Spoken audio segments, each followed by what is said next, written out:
All right, it looks like we've got folks trickling in through the Zoom registration, but I'm going to go ahead and kick us off on this webinar. My name is Shalini Vajala. I'm the Executive Director of the San Diego Regional Policy and Innovation Center. And for those of you who didn't get a chance to get introduced to our new center through our launch events at the end of September, we are a new nonprofit, a 501c3 of the San Diego Foundation. And we work with the County of San Diego, the municipalities in the region, the regional agencies, to really solve cross-cutting and cross-jurisdictional problems. Think about the things that are everyone's challenge, but no one's specific job. And one of those things is infrastructure. So we could not be more excited to present to you today our partners at the Brookings Metro team. The Brookings Institution is one of the most well-respected think tanks in the world. And the Brookings Metro program recently celebrated its 25th anniversary of working with municipalities across the country to really innovate on policy research, but also real systems change on the ground. And so today we're going to be hearing from two scholars of the Brookings Metro team, Adi Tomer and Joseph Kane, and there really is no better introduction to either of them than to hear them speak. So I will keep this introduction short. Our agenda for today is to really do a deep dive into the Infrastructure Investment and Jobs Act. This is the $1.2 trillion infrastructure bill that recently passed Congress. And this really represents a generational opportunity for the country, but especially for the San Diego region. And in order to understand what's in this bill, how our region can best prepare, we're going to have our agenda today with some introductory remarks from Representative Scott Peters, who was instrumental in the bill's shaping and passage, and County Supervisor Tara Lawson-Remer to kick us off. And then I'm going to pass the baton to Adi and Joe to walk us through a series of things that Brookings has done to look at the bill and the opportunities that it presents and how we can best be prepared as a region here in San Diego. So with that, I'm going to turn it to our recorded introductory remarks, and then we'll pass it to Adi and Joe.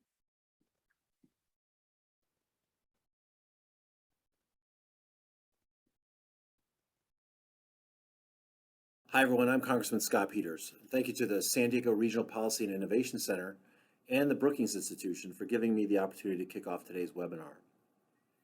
After months of hard work on Capitol Hill this year, President Biden signed the Infrastructure Investments and Jobs Act into law in mid-November, and I was so honored to attend the signing ceremony at the White House, along with many of my Democratic and Republican colleagues in Congress, and along with leaders from across the country, because this bill is a generational investment. It's poised to boost San Diego communities and businesses.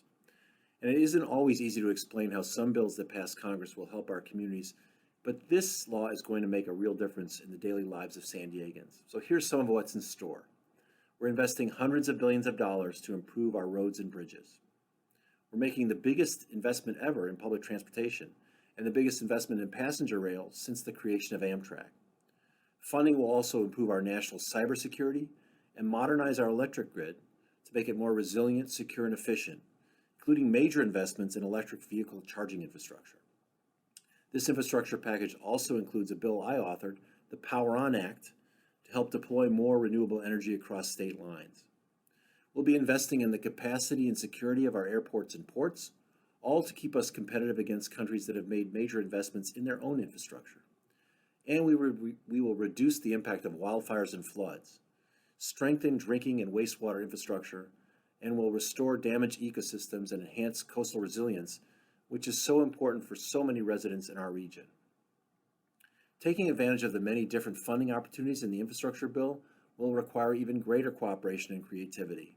So I encourage all of us elected leaders at the local, state, and federal levels, and all the stakeholders who are interested in this, to come together and work to make sure that the resources from this groundbreaking legislation are available to the people we serve here in San Diego.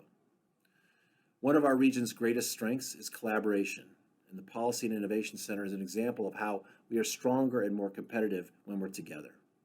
So thanks to all of you for being here, and I look forward to hearing more about how I can support the good work that lies ahead. Take care. Hi. First, I just want to thank the San Diego Regional Policy Center for the opportunity to join today's webinar. You heard Congressman Peters talk about how the infrastructure bill has the potential to be transformative for San Diego County. I 100% agree, and I want to emphasize that infrastructure is not just about what we build. It's about who we serve. This bill represents an opportunity to think differently about how we position our communities and our region as a whole to be stronger and more resilient economically and environmentally.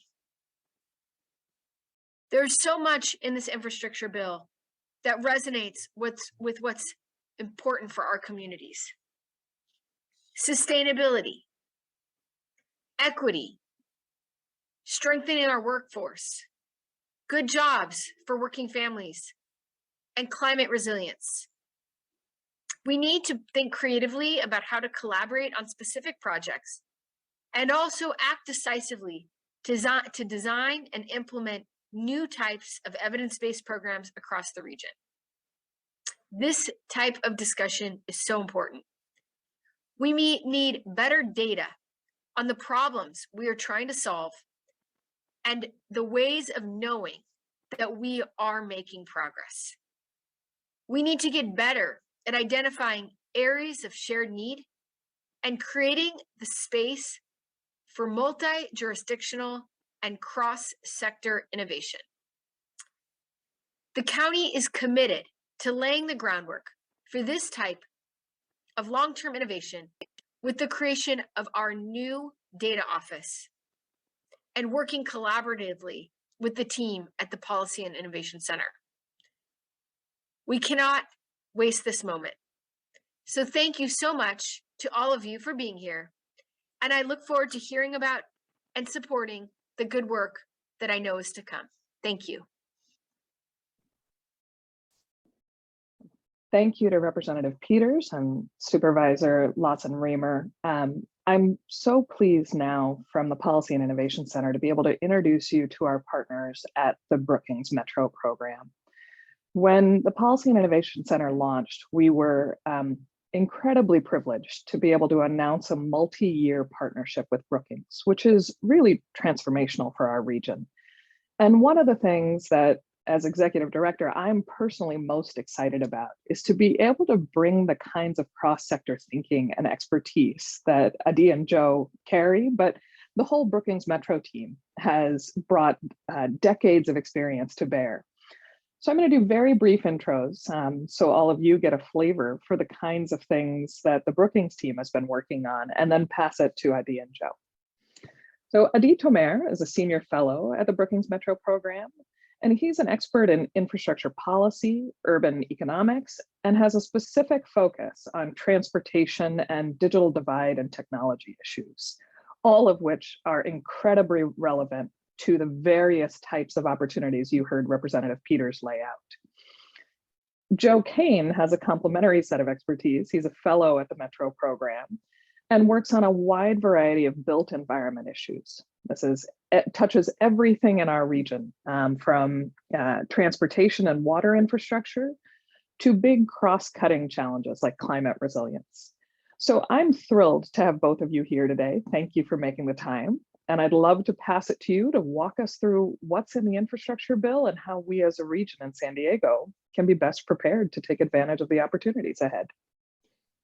Great, thanks, Shalini. And I just want to apologize to everyone. I'm not sure if I went off screen or started looking frantic. My computer, in fact, just froze, and it is not frozen now. So I am really excited that we could actually do this from a distance. So a huge thanks to Shalini, the entire SDR Pick team, and really the San Diego region's community, who's been so welcoming to so many of us as we've kind of started this journey with you all. And we really appreciate the opportunity to kind of share some of the ideas today. It's pretty obvious that for folks who work in the infrastructure space, it's a really, really exciting moment. Many of us have been waiting years, if not decades, for the kind of historic opportunities that would come through federal Washington to support state and local vision making at the scale that many of us want to execute for the current moment, just like our foreparents did for their moments. So it's been a really exciting time. Our mission, not just today through this presentation, but our ongoing work through SDR Pick with the region is to help you all think about how you can take advantage of this truly unique and historic moment. The information you're going to hear today is really just the beginnings of what Joe, Caroline, Jenny, who I think many of you have already met in the region, and many other colleagues behind them, in addition at the Brookings team, have started to work on and will continue to work on in the weeks and the months to come, to even just figure out what is in this bill. Of course, what could be in the reconciliation bill that Joe and I will touch on a little bit in this presentation, and what it all means. So we have much more data to show you than just what you're going to see today, but we just want to reinforce here that we are excited to be partners and share our lessons and learnings with all of you, and vice versa, to learn from you all on the ground there. As I already mentioned, it is not new to anyone just how big the news was out of Washington just really weeks ago. The signing of the Infrastructure Investment and Jobs Act, or as Joe and I will be calling it today just to save time, IIJA, was truly historic in the sense of we have not had such a enormous bipartisan infrastructure bill in really generations. And that in and of itself is a comment on how, at least in terms of infrastructure, federal Washington can still work for the states and communities that send their representatives there to get work done on behalf of the country. And you, in some ways, knew how big this bill was because of how much news coverage it was receiving. I assume everyone on this call today is well aware that this bill passed. You know, there are often bills that Congress passes, even sometimes large ones, that folks aren't necessarily aware of. But Joe and I have not found anyone we've talked to who's not well aware of what was underway. But if the initial coverage of this bill, both whether it would happen at all, and then of course the signing, had a certain sense of finality to it and a national scope, it's pretty clear now in both regional papers up through national ones that we're moving into a different phase. And that phase is not defined by the kind of backslapping and things in Washington and the kind of comedy, at least on this issue among folks. It's actually going to be defined in a different way. It's going to be defined by regions and states, and the extreme amounts of sovereignty that all actors, San Diego included, will have to define the legacy of this bill. So let's not make any mistake what that means. This is enormous pressure on elected officials, on what, at least in DC terms, we call career officials, but the staff inside agencies, their partners in nonprofit and civic communities, the business community, and other partners in regions, not just San Diego, but San Diego included, on how they are going to take advantage of it. And so that leads to kind of the fundamental question we want to introduce today that we'll hope to start to answer, at least on some level, right? So how can the San Diego region use this and seize this generational opportunity to deliver a more prosperous future? This is not just about delivering projects. It is in fact about how you can take advantage of what's available to you and in fact make sure that San Diego can continue to compete, both in terms of itself as a region to attract people, but also to grow from within and deliver the kind of future-looking vision that is so central to what so many actors on this call today do every day. So here's what we're going to go through today, and Joe and I are going to tag team this. First, we want to discuss what's in the infrastructure bill, because even with all their coverage, there's actually been startlingly little depth on a bill this big. Then we'll move into what it means for the country, and then of course, what the bill means for the San Diego region. But let's start on kind of where what I've mentioned first. So what is an IIJA? Well, to start with, it is a truly comprehensive bill.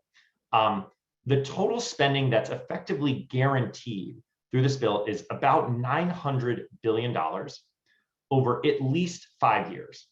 Now, as Shalini mentioned earlier, that number could easily reach up to $1.2 trillion.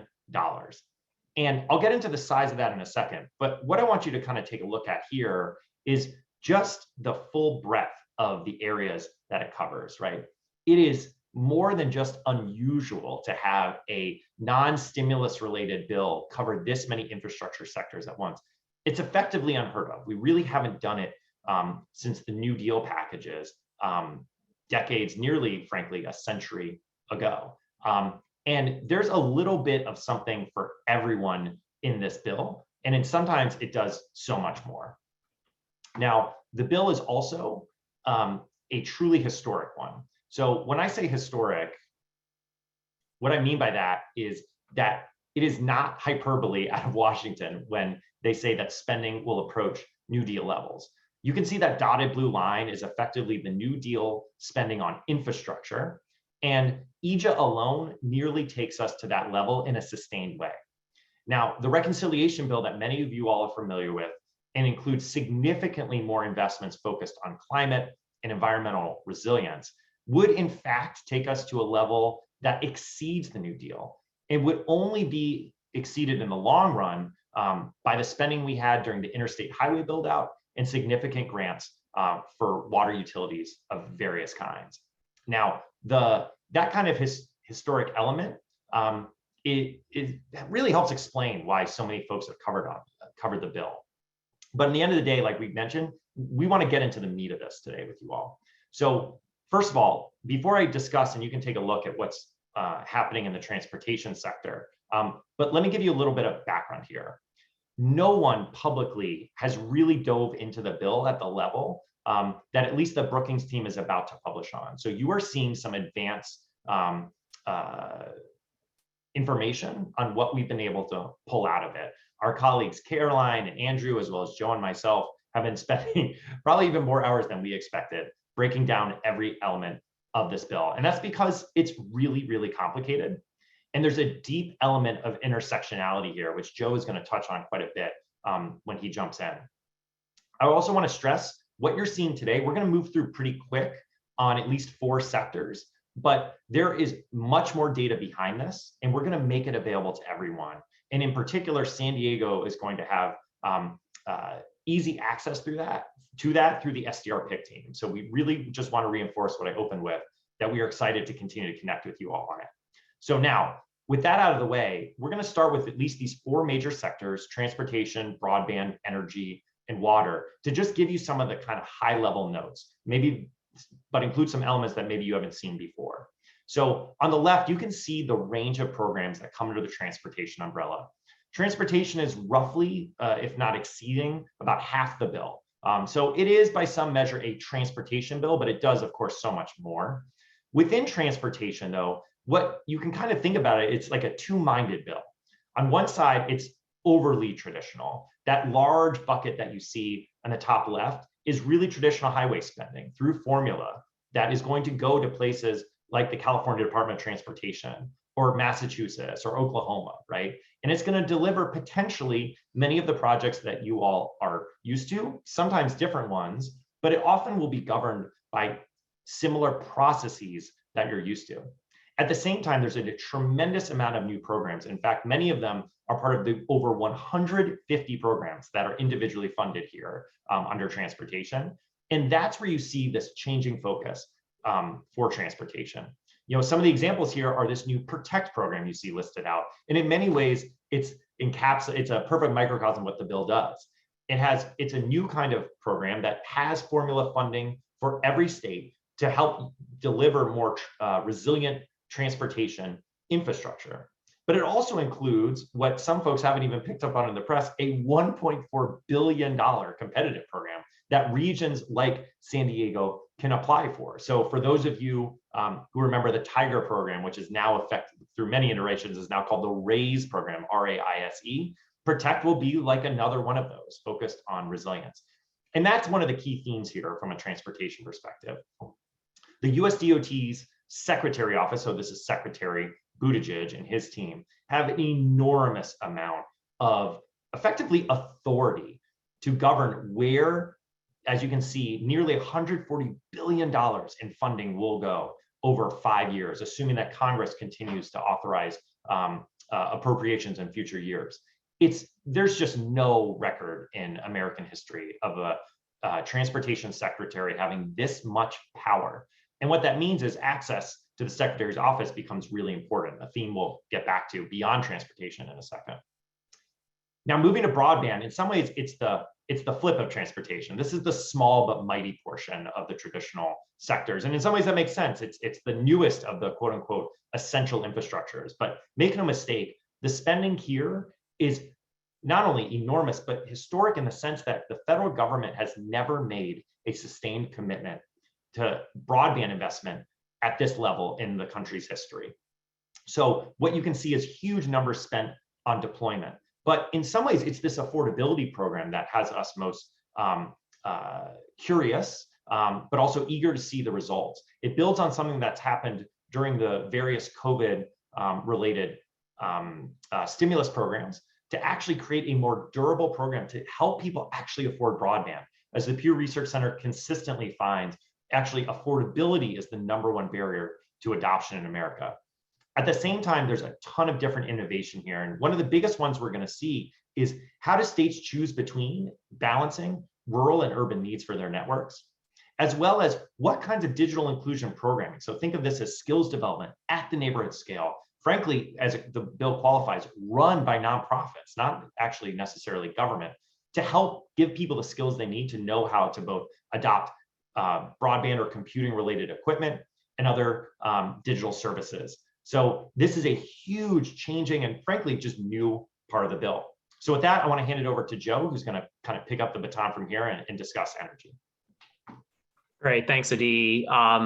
Yeah, and so I think to stress here, there's so much more we could say on all of this, and forthcoming research will do a deeper dive into this, and we're happy to answer any questions you all have on specific programs of interest here.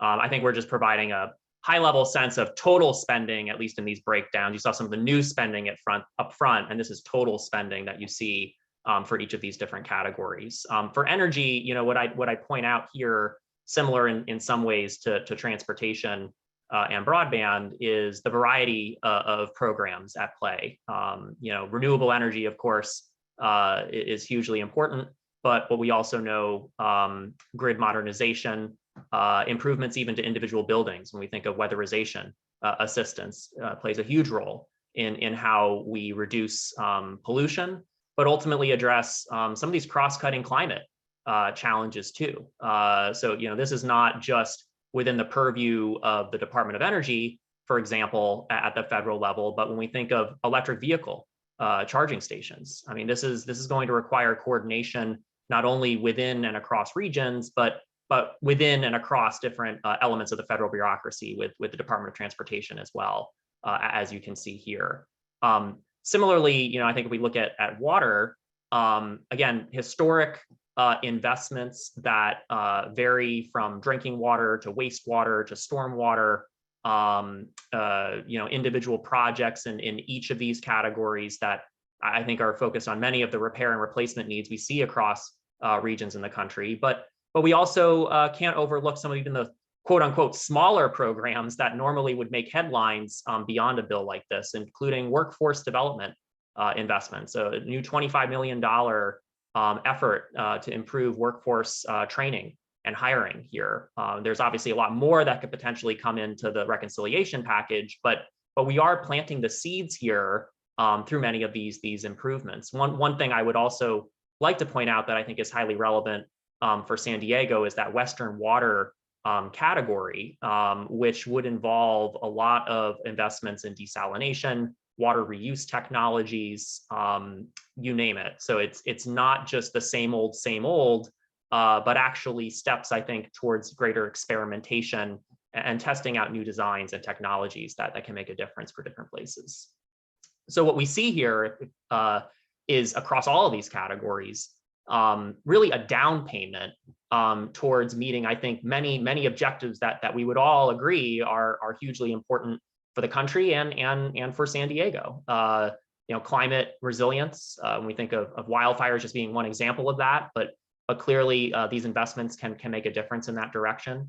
That it's not just about projects, about people who are going to be actually constructing, operating, and maintaining these facilities for years to come. I mean, workers are central to these conversations. And last but not least, I think is what's really bundled into all of these categories, really cross-sectoral, are these strides towards research and development, direct investments in research and development, not just sort of as a side item, but actually something that is a centerpiece for this bill that I think highlights really how it's a 21st century approach to infrastructure and not just a 20th century doing the same things over and over again.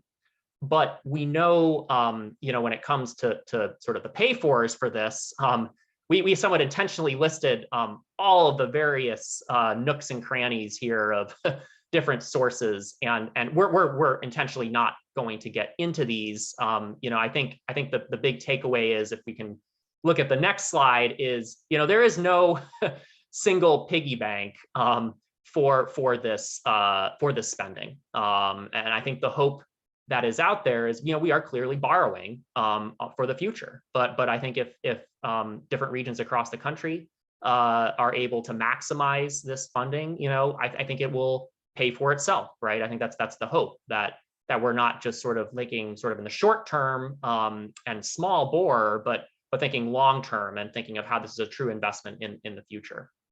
But we know that this is just the start to really not just what's in the bill, but actually how does it get operationalized? How does it get implemented? So often what we're focusing on increasingly is not just sort of this political phase on Capitol Hill and kind of what's in and out of this bill, but how are regions and states all across the country, as Adi was describing, how are they going to implement this funding? How are they going to maximize the reach and impact to make a difference? And we know that implementation is going to be phased. The color of money here is going to vary by the type of program in particular, where we think established programs, including those with formula funding in particular, are probably going to have the fastest money going out there when we think of state revolving funds, funding for highways, even abandoned mines.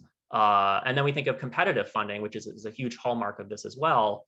Existing competitive funding programs, I think, like RAISE, which was at one point Tiger. It's gone through a lot of name changes. WIFIA in terms of water, the BRIC program in terms of FEMA when it comes to hazard mitigation and investments in that. We think that those are probably going to take a little longer than formula funding, but probably are still going to be faster than some of the newer programs, I think, that are going to involve new rulemaking, that are going to involve a determination of eligibility, that are going to involve not only coordination at a regional level to apply to these programs, but also within federal agencies to understand how they are going to handle these as well. And we know those are in all areas here, including transportation and broadband, as Adi was describing before.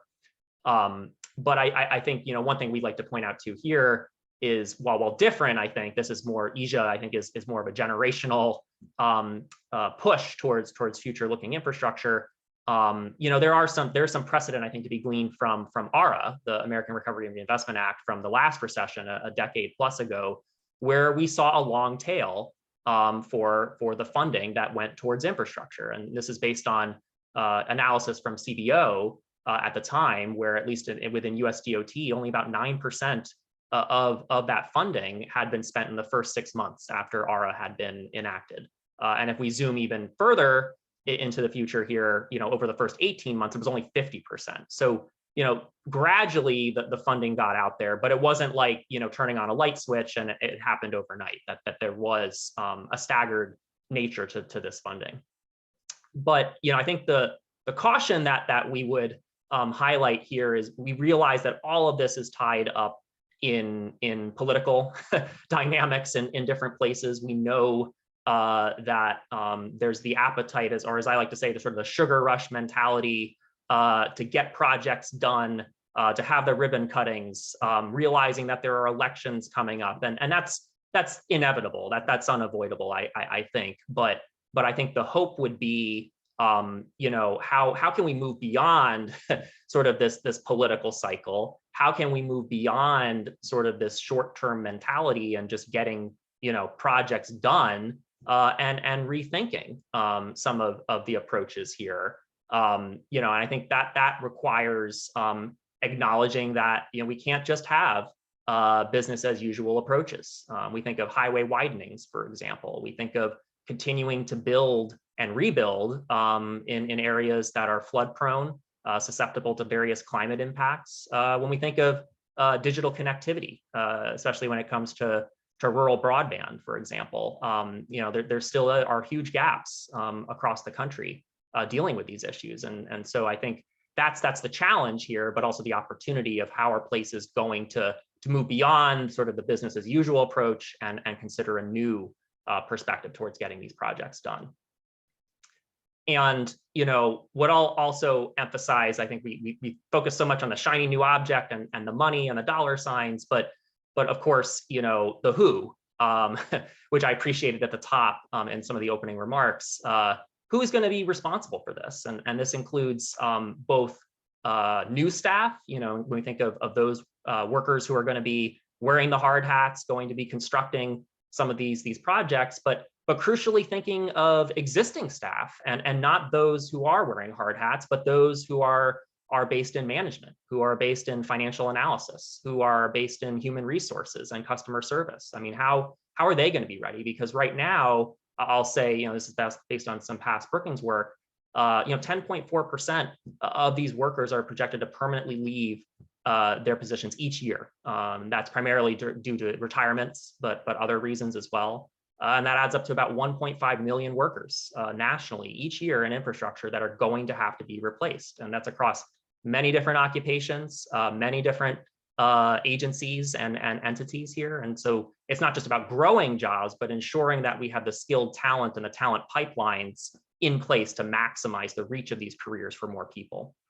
And I think that ties into sort of a final point I'll make before passing it back to Adi. It's about inputs, right? I mean, we can think of all the outputs and the things we want to construct and support here, but it's going to require people. It's going to require materials. It's going to require planning. It's going to require an all hands on deck approach to addressing these issues. And so it's going to take not just weeks, it's going to take months. It could take years in some cases. And I think that's what a lot of regions across the country are thinking, but I think also applies readily to San Diego too. And so with that, Adi, I think I'll turn it back to you as we look at San Diego specifically. Great, thanks, Joe. And yeah, so I think Joe kind of set that up in terms of these various timelines. Let's stretch that out even further. How can you all regionally set yourselves up for success?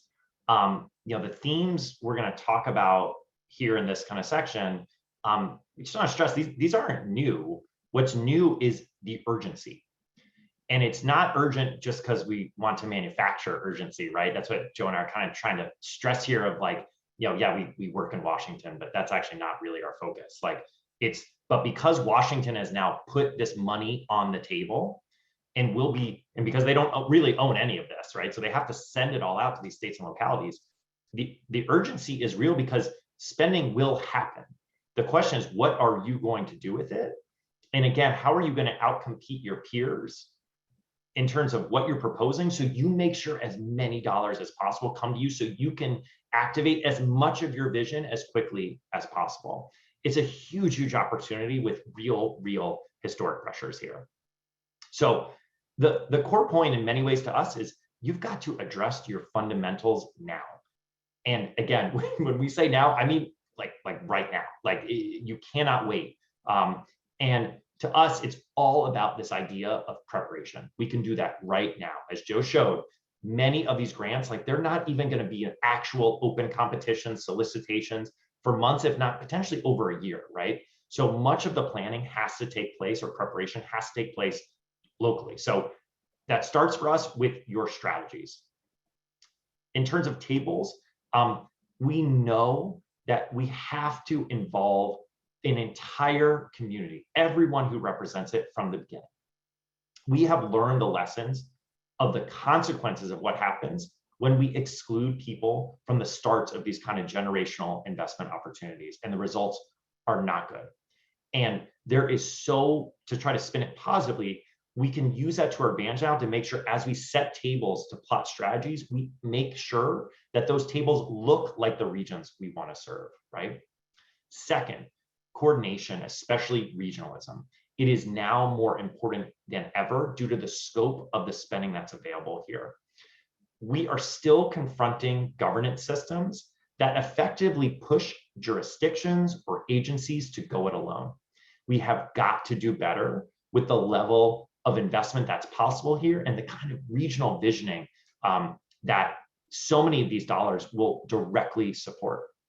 And third, as Joe has already discussed too, we can't just accelerate what's been planned in the past, especially due to short-term political concerns. Many of those old plans, let's say in a long-range transportation plan as one of the obvious examples, were plotted for a prior generation, or the projects we didn't get to, it was because they were the least attractive of them. Just because all of a sudden our budgets are topped up doesn't mean that it's time to dust off the old plans and simply accelerate what we never got to. We have got to use this opportunity to sit down together and rethink what our communities can look like. As we build those strategies, we've also got to make sure that we have the right input set up in every community. So Joe kind of already touched on these two elements, but I want to kind of repeat them here because it really matters. Number one, in terms of you need to have the right staffing inside your agencies, but you also need to make sure that their knowledge is shared, right? People being on the same page, knowing what national best practices are, understanding different options, right? You've got to have internal alignment. Second is talent development, right? Joe, and by the way, Joe is being extremely humble there. That's really his own work, not just Brookings. The need for skilled tradespeople is immense. There's still the need for folks with even more advanced degrees to get into positions. And as Joe always emphasizes to me, that pipeline, like it's not just a one-time thing. You've got to set up systems to make sure it's continually doing it. So there's a lot of modernization that can happen here. Unfortunately, San Diego has great systems already in place to do that. And third, we haven't really talked about this yet, but this is a big deal. And I want to stress it's where Caroline, Joe, myself, our own work on IIJA will continue, is that you've got to have your own money. Like as big as the federal money is, there's going to be requirements for state and local matching grants. Sometimes it's going to be up to, if not exceeding 50%. So the question is, how does the community galvanize around this? Yes, historic opportunity, but also recognize, hey, if we want to compete for those competitive grants, then we might need to push more money into the infrastructure pile right now in terms of public budgeting and explain to the community why we're making those investments right now, because effectively we're getting this enormous matching rate that we wouldn't normally get. It's like one of the best coupons you can get in the mail, or like, as my wife always says, it's like the 20% off discount at Bed Bath & Beyond, except it actually has a real expiration date on that coupon, right? So you've got to think about how to leverage this time opportunity, the opportunity of in terms of timing right now when it comes to money. So let's say you get all those kind of key, the key kind of strategies and inputs right. That's not where the kind of work ends here. You have got to prepare your constituents. And in particular, we want to emphasize this one element: patience. No one likes having road closures. No one likes knowing that they're going to have water shutoffs, maybe intermittently, because you're doing enormous work to modernize water infrastructure. Everyone gets extremely frustrated, especially cord cutters like my household, when the broadband goes off for a few hours, right? Folks need to understand that we're in America in general, but San Diego included, is about to enter one big, like that sign of like under construction, right? Like that's where we're about to be. And this is all the more important that you involve people from the beginning and that your community is behind you, because you're going to be asking for their patience for years, as not just singular projects are under construction, but entire series of them that really have to be executed in a certain time frame due to federal budgeting. Now, finally, this gets to kind of really the last point, and frankly, the most important that I think folks often don't talk about enough. You've got to sell the vision. So if you do everything right, if you build those strategies around those key inputs, if people are willing to grant you the patience to execute on them, you need to make sure that people continue to buy into it. There's this great line that now Senator John Hickenlooper from Colorado uses. He did not invent it, but it is that progress moves at the speed of trust. And this is a message that applies to every region, but it's not going to come out of Washington. It's certainly not going to come out of Sacramento, right? It's going to happen locally. You've got to have trust in one another. And you've got to make sure that you show people what the future looks like so they understand why they're being patient now, why that you're spending among limited fiscal resources more on this at this given moment. It is a critical moment and time for you to engage the public. This is an opportunity to really sell your vision. So long-term, Shalini always has this great line that when you invest in long-term elements, you get long-term pipelines and long-term constructions, you get long-term benefits, but you also could have long-term costs that you cannot simply turn off, right? So there is huge opportunity here, and we're not actually trying to scare anyone. It's actually a good kind of pressure, but there is pressure on every region, not just San Diego, and it's going to be decided only by you, is how are you going to take advantage of this? Because this is kind of like, I'm clumsily using the metaphor, but like, this is the real one. This is not the, like all the others when there's small little grants or slight increases to one program. That's not this. This is comprehensive infrastructure money that will be available, but you've got to define the vision. So it's a really promising moment, and we're really excited to be along with the journey with all of you. So again, thanks to SDR Pick and Shalini for having us here today, and we're really more excited to now hear from questions and hopefully have some dialogue. Thank you so much, Joe. That was phenomenal. And we really appreciate that this region just got a preview of stuff that you're going to be sharing more widely in the coming weeks. So we'll look forward to distributing all of that through the center and sharing with the folks who are on this webinar. But I want to encourage everyone in the audience to please pop questions into the Q&A. As we go along, we actually have a good chunk of time for discussion. So I'm gonna kick us off because Adi, Joe, you guys know me. I always have a store of questions on things like this. So I want to start with timing. And Joe, I loved your phrase, the like sugar rush of infrastructure money here. We're not talking about $1.5 trillion rolling out the gates in the next 5 minutes, right? So the timeline that you guys laid out was incredibly helpful.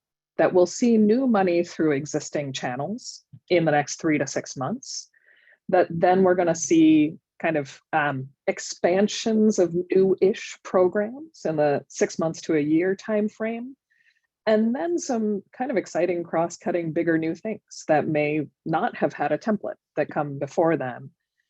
That means we're looking at a window of opportunity that's not short. We're looking kind of 2022 to 2025. Is that right? Yeah, I mean, what we've been stressing, Shalini, is, most people, let alone don't even understand what's in this. This package, that says something of how early the days are right now, that we're really the first ones. Adi can speak to this, but we know staffers on the Hill who themselves don't even know fully how all of this came to be and all the different elements. So if even within Washington, and I think I would extend that to some of the agencies too, they're still getting their processes in order. It's going to take a little time for regions to roll up their sleeves, right, to really get into it. But I think the point that Adi raised is that the flow of the funding, there's a timeline to that, but the urgency to start doing the planning, if not already in place. I think there's a lot of places that already have the plans, but I think that's a concern, more from a national standpoint, is, there's going to be an unevenness in terms of the starting points of, I'd argue San Diego is more higher capacity in some ways than some other regions that don't have any coordination whatsoever on some of these issues. But I think that's the key, is like, as the funding starts to come online, it's like, oh, we're ready, right? Like we have the bags are packed, like we're just waiting for the train to arrive, kind of, versus just sort of scrambling and racing after the train as it's about to leave the platform. Yeah, no, Yeah, I the love all only these thing metaphors. the only quick thing I'd add to it is, if you're thinking about it from a relationships level, you're probably starting more with your state colleagues, because they're going to get that quick funding. It's going to hit whether, the state revolving funds, especially obviously in water. It's like sharpen your relationships, or like start watering your relationships at Caltrans, right? Like, I mean, they are about to get the mother load. And I have no problem saying this candidly, especially because, as Shalini already knows, and Joe too, but like most of my background's in transportation among those sectors. I really fear that that's where we can do the most long-term damage here, because there's so much money in the bill. We know what zombie projects look like in the transportation sector, and they aren't as nice as some other areas. They have the demonstrated power to destroy communities, to do real damage. The engineers in that space kind of have some good knowledge about how to skirt. We barely even talked about the racial equity angles that this administration is prioritizing, but those formula funds don't have that. So, how the state transportation officials, this is actually, I worry a lot less about Sacramento than I do many other state capitals, but it's the time when we say to kind of nurture those state relationships again, is they're going to have big choices, and they're going to have independent authority, even with California's huge sub-allocation rules. It's the federal. I think there's going to be a lot of opportunities to network there. We're certainly doing it. Shalini, I'm sure you are too with your extensive networks. But a lot of it right now is they're formulating rulemaking processes that have to be public because of the Federal Register. There's going to be a lot of chances to have input there. So it is this kind of think about your state's capital a lot, and then keep nurturing and gardening those federal relationships too. Yeah, I think one of the things, the phrase zombie projects might not be familiar to a lot of the folks who are on the line here and watching this webinar, but these are the projects that when people talk about shovel-ready projects, they rise up out of a drawer somewhere from 20 years ago, and they just won't die, even though they were terrible ideas the first time around, and they remain pretty terrible ideas.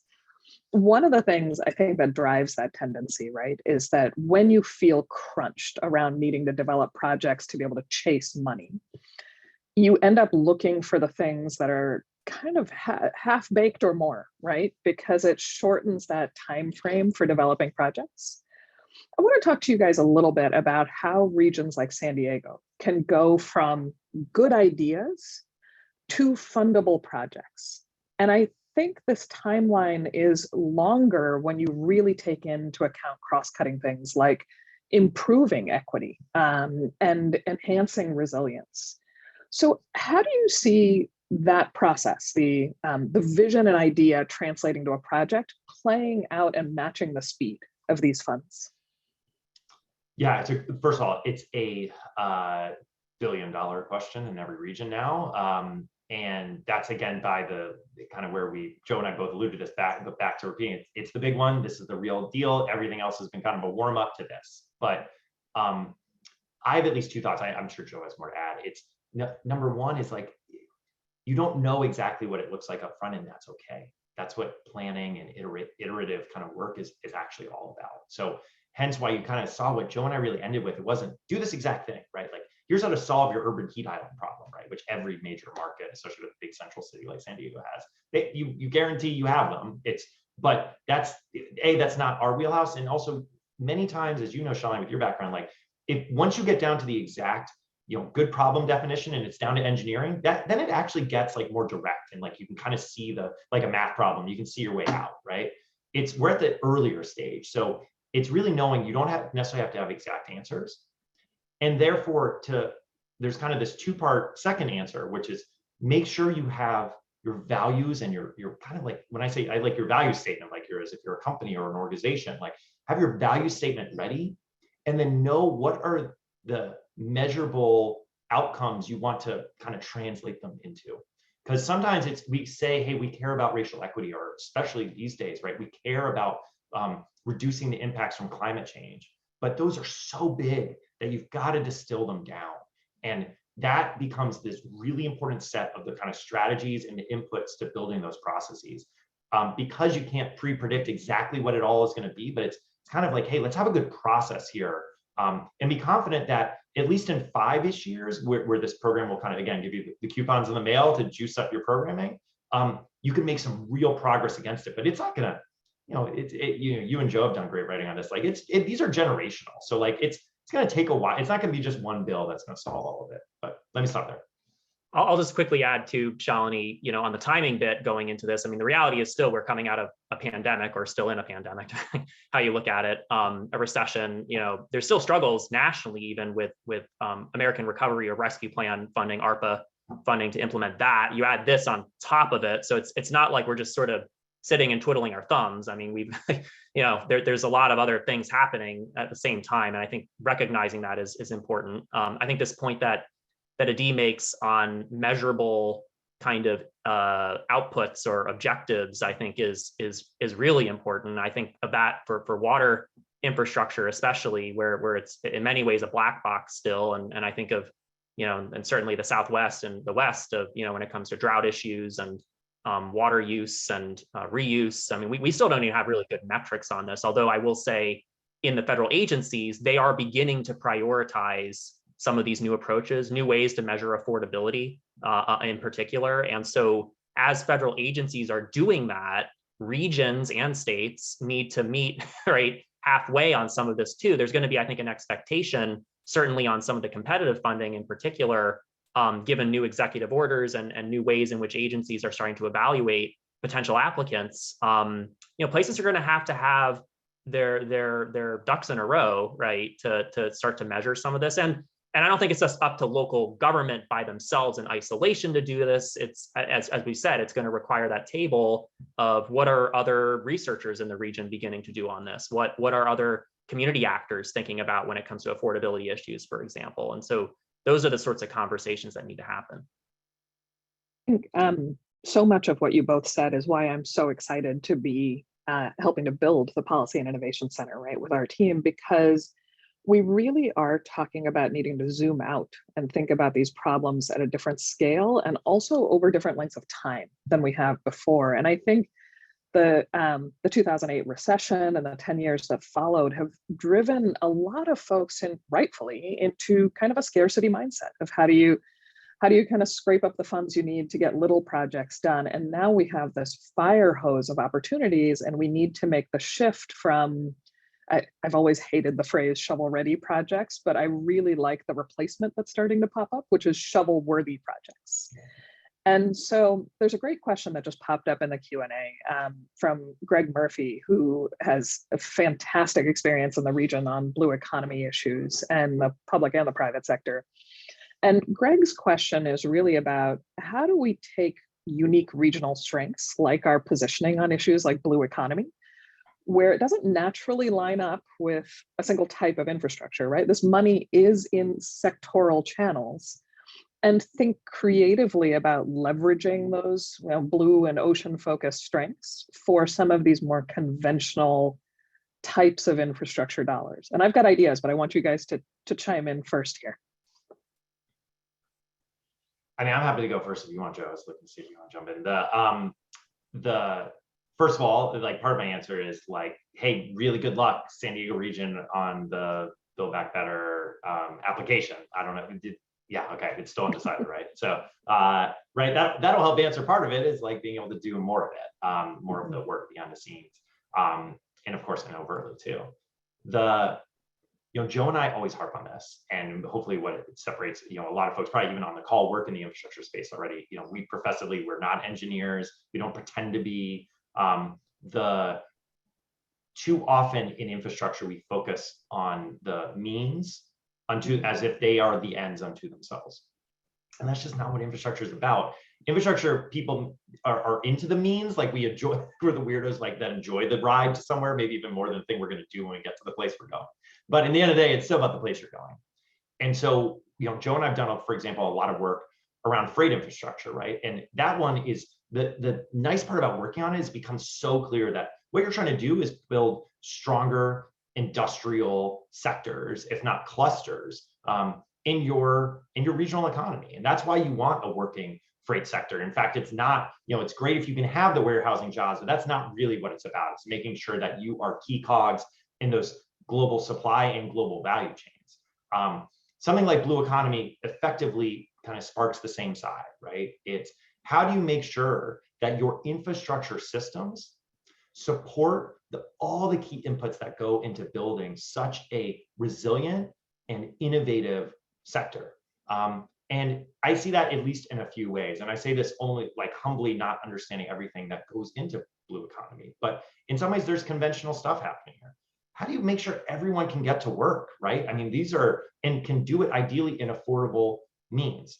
How do you make sure that you have the broadband infrastructure necessary to work not only inside major facilities and now in a remote setting, but also all across the community, including what could be a tremendous amount of offshore telecommunications infrastructure that you need to make sure that you can collect the data and then process it in a cloud and create these kind of low latency feedback loops. That's different, but no different, right? How can you make sure that you have, I know something you're passionate about, Shalini, how can you make sure that capital flows come into the market so you can unlock innovative ideas and let people test new things out and do it in, yeah, it's a risky environment, but reduce the stress behind that risk and actually unlock more of it.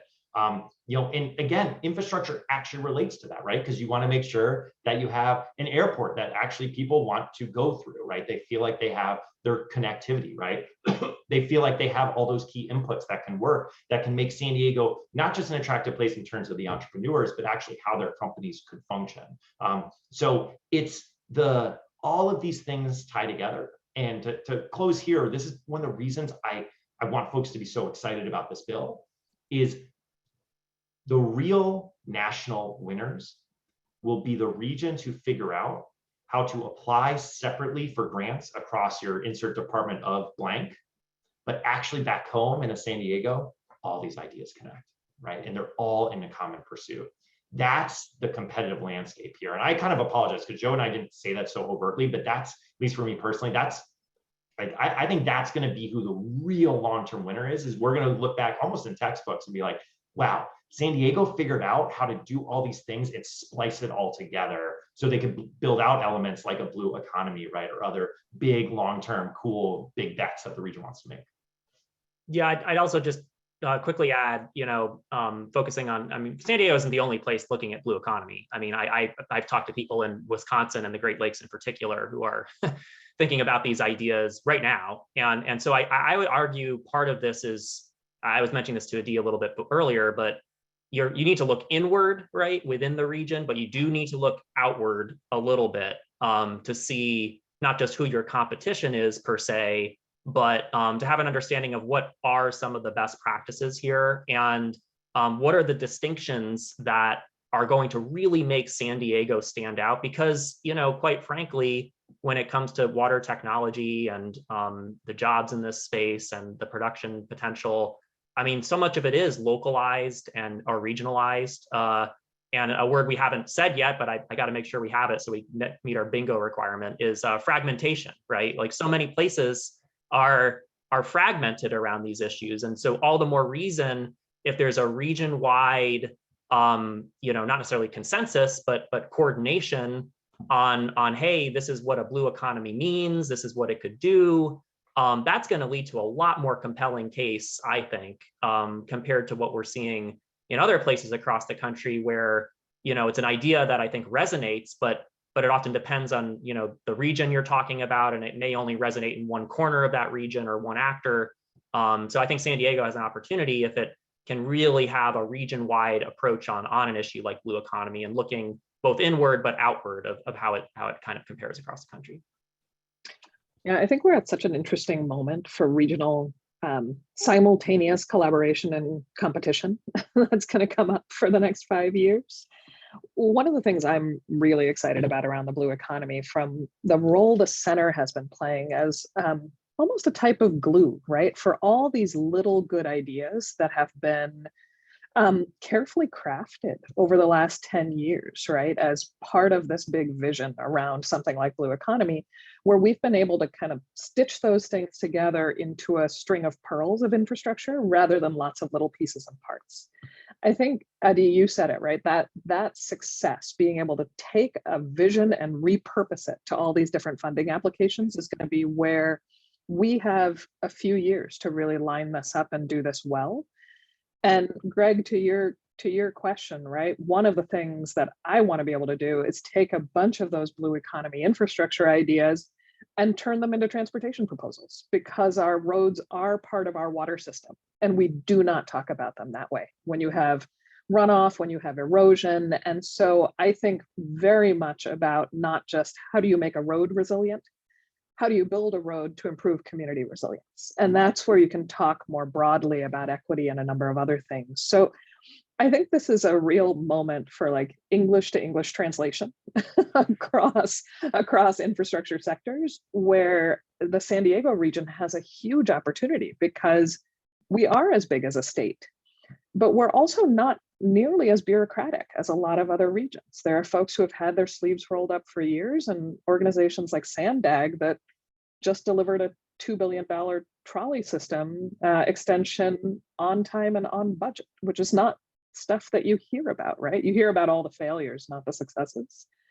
So I think that's it's a good segue to a question that's also popped up in the chat, which is, when it comes to these kinds of big transportation projects, over the last decade or so, a lot of transit authorities and transit agencies and MPOs like SANDAG have been approaching transportation investment from this place of scarcity, of needing to raise funding, explore alternative financing mechanisms. And now we have this fire hose of money opening up for exactly these types of assets.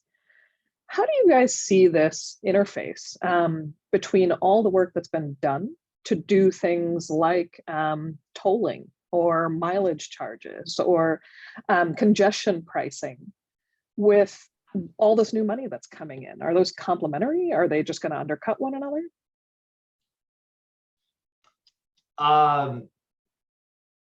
The political economy of transportation is really tough in the United States. And not to get too wonky about it, I don't think this is too wonky. It's when you give something away, relatively speaking, for free, it is hard to make it more expensive in the future. And that's not an American thing, that's a human thing. And we've got to wrestle with that on this one. But there is every single signal from the built environment right now is that our current regional or local, if you will, like transportation behavior, it's not sustainable and it's deeply, deeply inequitable. And we've got to kind of those two elements, right? Like something that's for free is inducing a behavior that we can't continue, but solutions are not so easy. So one thing I'll kind of put a plug in, you can almost hear me going a little bit slower here and watching myself. And I'm trying to call that out in case you can't hear it.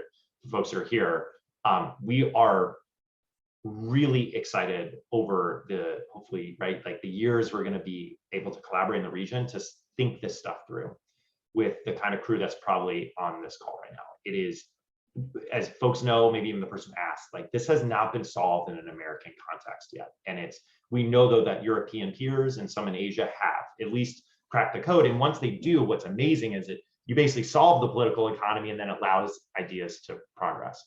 So what's interesting in the way you framed the question, Shalini, actually, and I'd love to hear your and Joe's thoughts on this too, is it'd be easy when there's so much, right? As our numbers showed you, well over $500 billion in transportation spending, much of it through traditional channels, to say like, charge more for transportation. Like, why would we need to do that right now? We can build all this stuff. But we've already seen for our generations who are here now, who are not the builders of this stuff, the bill's been due and it's really expensive. And that's a big reason actually that folks have stopped expanding our transportation networks the way we did before, not because of lack of want, but because it just became so much harder to justify it. And this could start to give us a false signal, and that's probably not sustainable. You know, what our colleague Brad Whitehead, who does a lot of work on economic development, has just commented on the American Rescue Plan's, you know, state and local effectively unrestricted funding, is that many places are saying, you know what, this is a great opportunity for me to top up my rainy day accounts and to build up kind of smart forms of a reserve for fiscal revenues that I'm not expecting in the future. I think it's the same thing here in high growth, highly competitive as a complement, meaning like economically competitive regions like San Diego. it's going to be really important to think about transportation through that same lens, right? How can we use this huge influx of cash, a lot of flexibility in it, even in the formula funds, in a really sympathetic secretary team back in DC to think through innovative ideas to how we approach transportation. And so I would just say there's a huge window here, but as you saw Joe and I kind of comment in different ways, this is where the pressure to do bad will be really, really high, because there is so much traditional money. And some folks might not be willing to take risks in this area that I think we might see around, and I mean that as an insult, actually. I think risk-taking, this bill should be all about risk-taking. I think we're gonna see a lot more risk-taking behavior around broadband and various kinds of water included environmental resilience programming, because it's either new and they kind of have to, or we just know the scope of need is so great and people are going to want to address it. This one, I'm scared we're going to say, oh, we know what to do, like, right? We continue to expand roads and make sure it's as affordable as possible to drive. And again, I'm worried that we're seeing outcomes are not so good, and we should be looking for something different.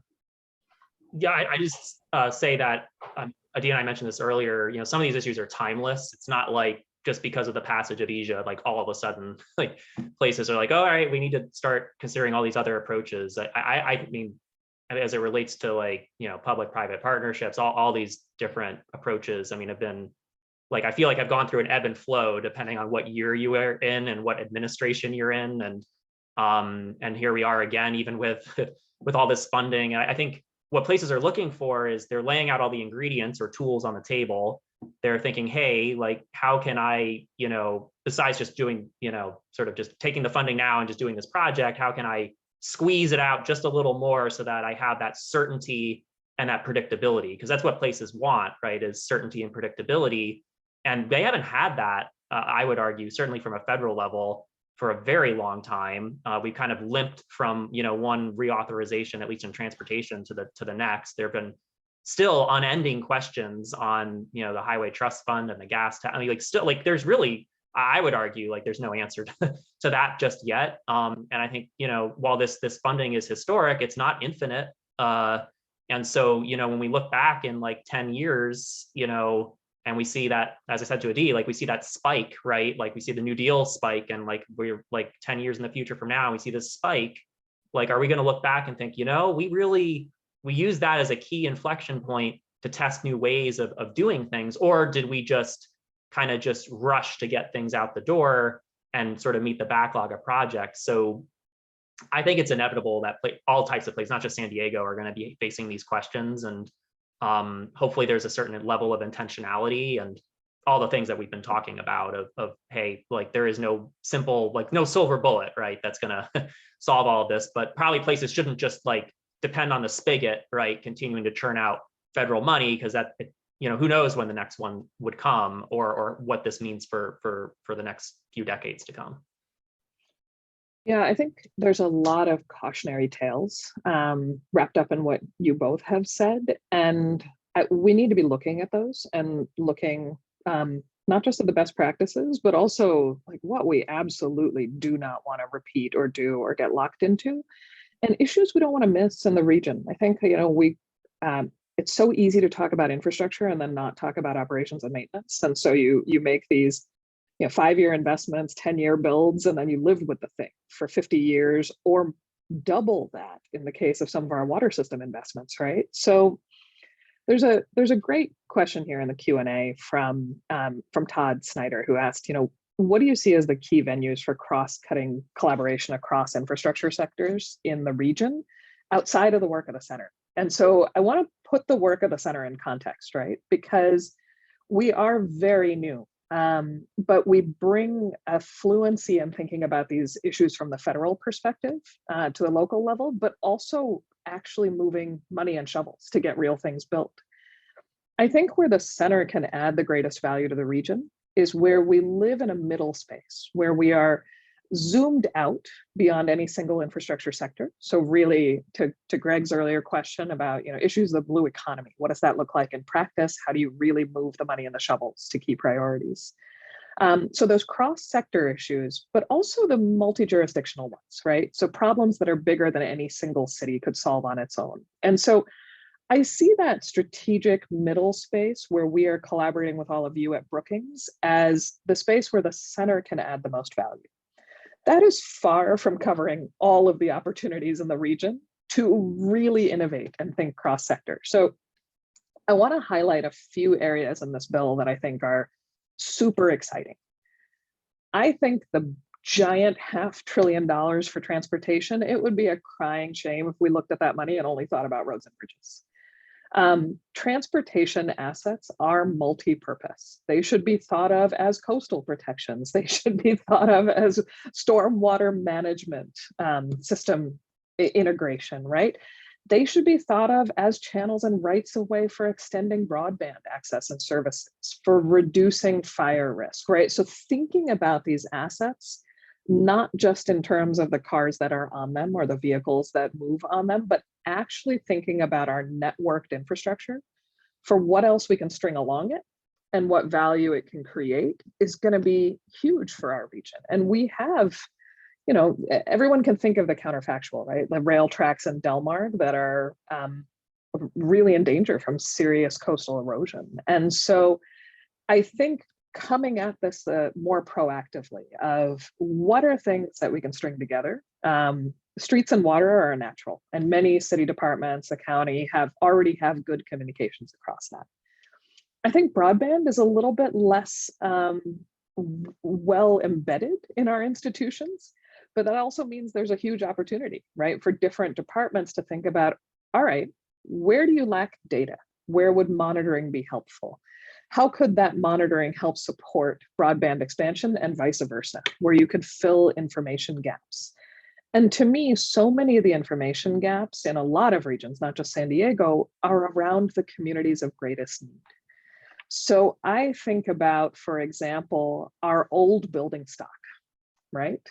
How do we retrofit low and middle income multifamily housing? Because those are the places with the window air conditioning units. Those are the places with the health impacts from high heat. And if we can reach those types of assets by thinking about it in terms of energy and broadband investments, you're basically able to combine across sectors. And that's stuff that cities can do, municipalities can do on their own, that the county can do. And so I tend to guide our work in looking at, you know, what do we need and why aren't we getting it through our traditional sector? Is there another sector we could talk to that could help us do it? And Joe, I know you and I have talked over the years about, you know, a lot of the hidden things in infrastructure, like oftentimes water utilities are the biggest power users. So I'm curious where you see the opportunities for municipalities and for counties to improve their crosstalk, like your last two slides suggested. I can quickly start, and then Adia, I'm sure, will back clean up here.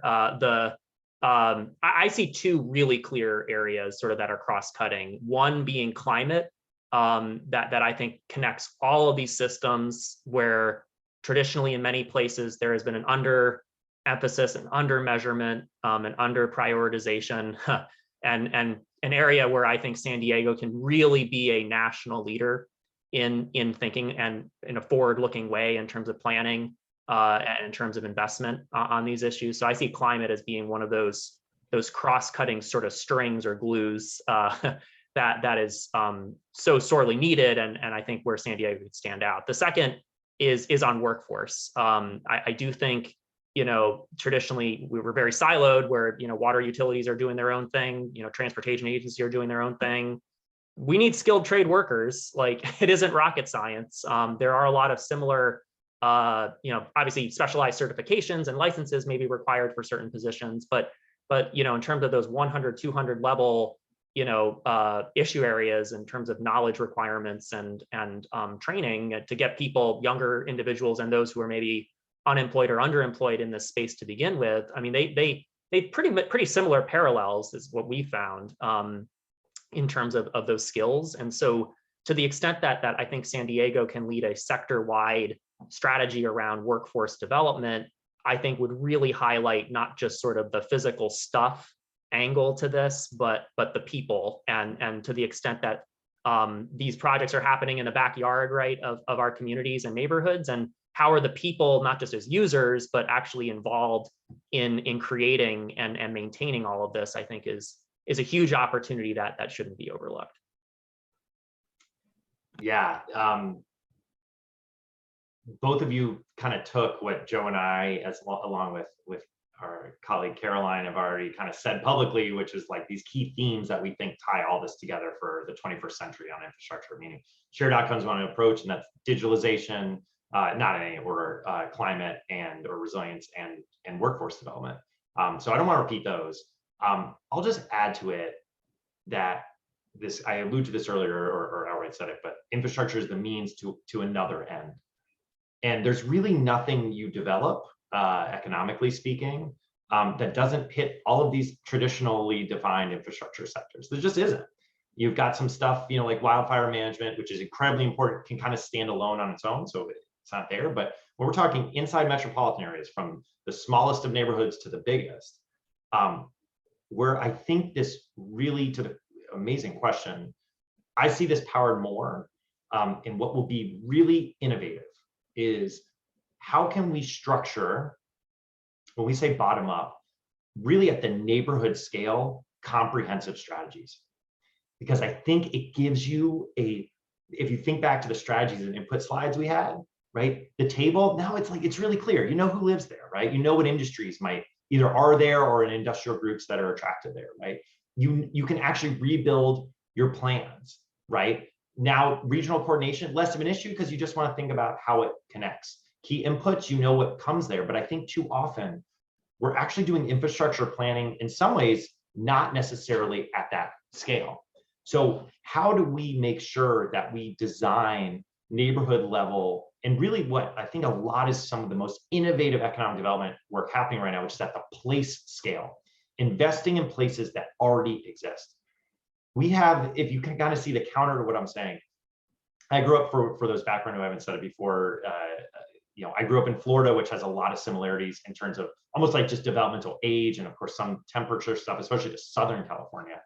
There's this element in our infrastructure that, our infrastructure allows growth, and growth means kind of just more, right?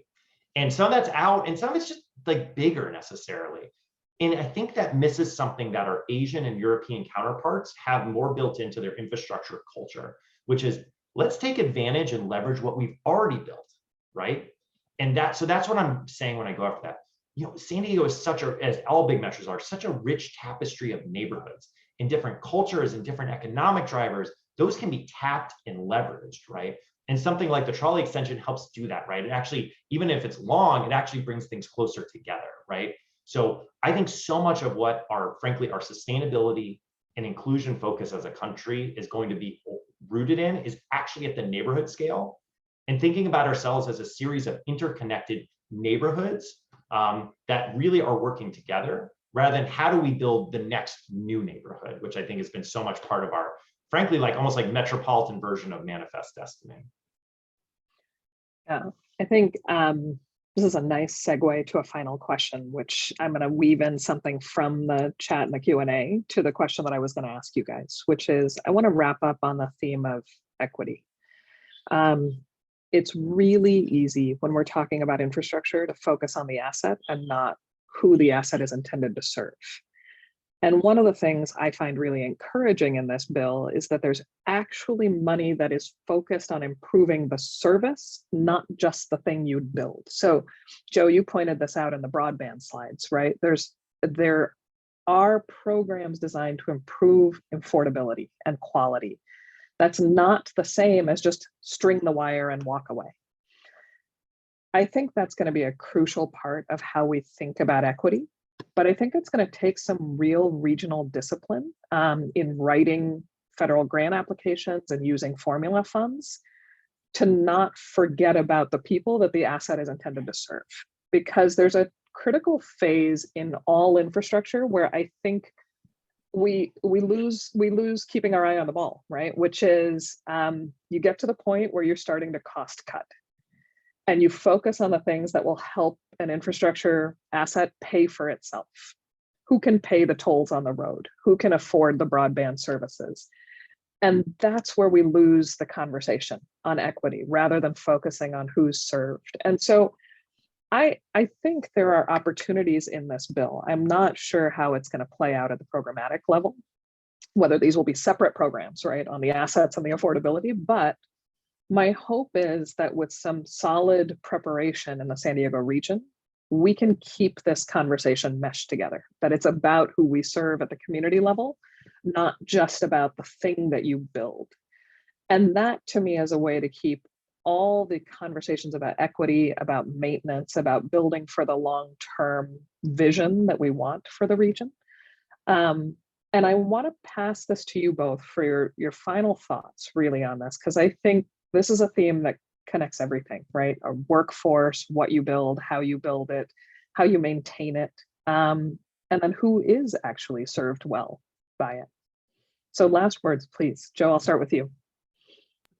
Yeah, you know, I mean, we could have a whole other session just on that one question. So we're kind of paying it short shrift, but yeah, I mean, I think you're right, totally right, Shalini. I mean, it starts with for whom, right? And we often haven't asked that question at a federal, state, or local level. You know, for whom is this project, you know, supposed to serve, or is it supposed to be quote unquote like good or affordable, or what does that even mean? And I don't think we have consistent definitions, let alone measures for a lot of this right now. I say that even for federal agencies are trying to figure this out. I mean, they have, if folks have heard of the Justice 40 initiative, for example, it is a key priority of the administration where 40% of the benefits of some of these projects, especially on climate, are supposed to go to those communities who are hardest hit and most disadvantaged. But what does that mean? All right. I mean, it's easy to pay lip service to that and agree that it's a worthy goal, but how do you actually implement it, I think, is another question that's a sticky one. And I don't think we have answers to that yet. And I know, Shalini, you and I have done a lot on legacy infrastructure, you know, to the point of when we think long-term with this, there's a real danger of kind of reinforcing a lot of those inequities that are already deeply embedded in a lot of these systems. And so when there's like the phasing to this, we see like 6 months to a year or to 2 years. I mean, probably some of this goes like off the chart on that slide, you know, but that doesn't mean we can't start to take some bites out of the apple now, to defining this, to acting on it, to measuring it, to setting up benchmarks, I think are important. You know, what are achievable benchmarks that places can set around these issues? And it probably is going to require experimentation and you know, pilot efforts too, and probably failure, right? Because we don't know, because we're fundamentally rethinking, I think, some of the approaches here. So anyway, that's just a few reactions, but look forward to continuing the conversation, obviously, with everyone who's on this call and beyond. Thanks, Joe. Yeah, you said, oh, go ahead. Yeah, well, you said it really well, Joe. The reality is we have not done a good job thinking about the consequences of what happens when our infrastructure systems leave people behind or actively hurt them. And because of that, we just don't have a good regime to understand it. And I actually think we can fold that back even one more step. A project that Joe and I worked on, and we actually couldn't execute. And I'm happy to say this out loud because actually the market couldn't bear it from a philanthropic perspective. This is national funders. That we said, hey, I think we need to actually fundamentally rethink, even before you think like departments of blank, like what's the overarching vision for America on what we want to achieve through these big public capital programs. And folks are basically like, I don't even know really what you're talking about. It kind of goes to your first part, Shalini, like, it's like, oh, just shiny elements. And I think what we're seeing now with this new administration, who is at least trying to think through that, and their vision might not speak for the whole country, I mean, this is part of our politics, but at least they're trying to say something. I think the prior administration, frankly, just wasn't on this and trying to say necessarily anything bigger, just projects that is the kind of the beginning and the end, is we don't have good schemes to advance a vision that we haven't even run through the kind of ringer yet. And, you know, I'll leave it with this comment. That might be a feature and not a problem. You know, America's inherent liberalism, and I mean that in such a wonky academic sense, but I mean, it's real. It's like you're seeing it in everything Joe and I are saying, like, yeah, this is a big federal bill, but why we're excited to talk to you about it and to see what you all, and of course, collaborate where we're invited, like with SDR Pick and the rest of the region, is that you're going to define this legacy. And so, you know, in a weird sense, it's like, who cares what Washington says? All we know is they've given you like the tools to build something with, metaphorically. So what are your values?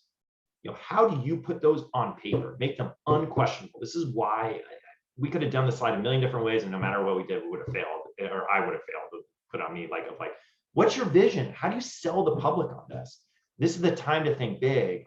And personally, to get back to the people part, is I fundamentally believe when it comes to infrastructure, our systems work best when it is a platform to opportunity for everyone. That means protecting the environment for everyone. That means everyone can get to work, right? And no employer needs to worry about that part of like a job application process. No firm needs to worry about, can our goods get in and out of this market any better or worse than our competitors, or our competitors like down the street or across the country. And right now, if we prioritize, though, frankly, we barely even talked about safety, because transparently, Joe and I don't actually work on it that much. Like huge safety problems, especially when it comes to water and transportation. And how do we calcify those goals? By setting the right tables and then basically make a big commitment. And that's where I think we can, you know, as Joe and I kind of have to scan the nation constantly. I'm not sure if anyone's done a great job of that yet. You know, I think there's a lot of regional plans. I think there's some good work around specific silos, but I'm not sure if anyone said, hey, our priority on infrastructure is to be competitive for people in the future. And so that mantle is out there to be taken. So that call goes out to everyone. I think that's a fantastic call to action to end on. And I think from the Policy and Innovation Center, I'm thrilled that we are having the conversations that we've been having with municipalities, with the county, with our regional agencies, with a whole wide range of stakeholders in different sectors. And I think it's because the baton really did pass from Washington to all of us at the beginning of November. We don't need to care about what the federal government thinks about this bill. It's done.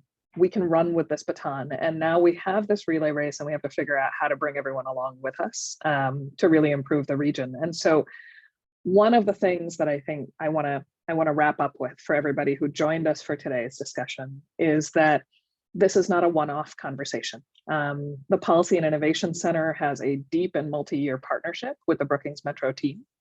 So we are going to have our sleeves rolled up together, and we're excited to work with all of you. So please keep the questions coming. You can reach out to all of us at info@sdrpick.org, and we want to hear from you. So please do be in touch, and we will continue sharing information about the infrastructure bill, the opportunities for the region, and how the center sees different ways that we can all work together. So we are really appreciative. Thank you, Adi, Joe, the Brookings team, for all your work. And I will, rather than saying goodbye, say to be continued. So thank you all.